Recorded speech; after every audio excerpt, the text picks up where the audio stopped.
My name is BJ Rainbow. I'm a current graduate of the University of North Dakota. Myself and one of my older brothers were asked if we would take a trip. Now, we didn't know really where this was going to be.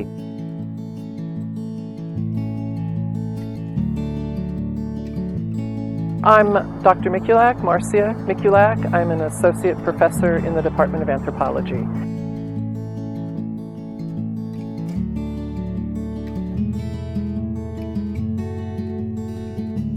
I initially approached students to go to Brazil on a field school with me to learn about human rights and social activism and how that actually functions and works in everyday life. And I was particularly interested in working with indigenous students, Native American students here on campus.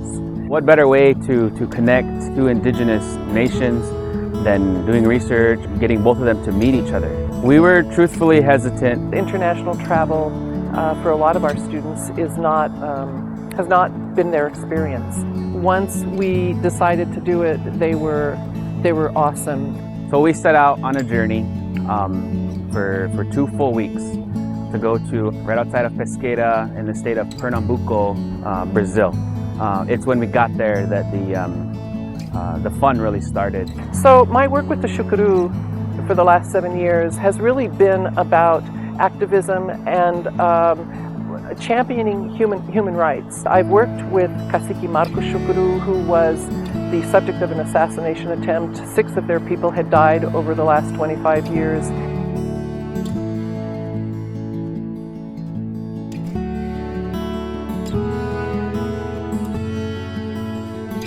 In my research, I've been documenting their history, their past, and working as an advocate for them, particularly in terms of the legal fights that they've had to endure as leaders.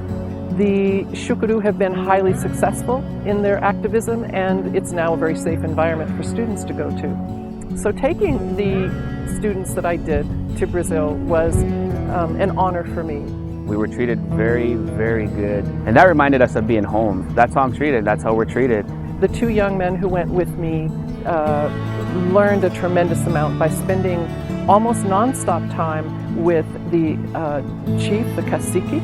It seemed like there was never enough time in one day to do what we wanted to do, not realizing that we had to use a translator for pretty much every type of conversation we were going to have. So they told us that we had hair and skin like a woman, and so we didn't know how to take that. And then right away they had said that it was meant to be a compliment. But we really found a lot of similarities, and we really didn't have any negative experiences. They spent 3 days with all of the indigenous peoples in the northeast part of Brazil in what's called an assembleia.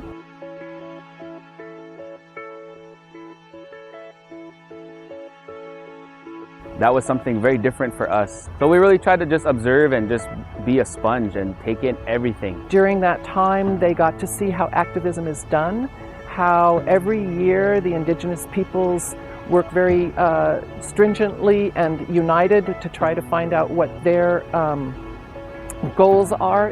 And the 3 days is filled with young people who are participating in the governance of their people.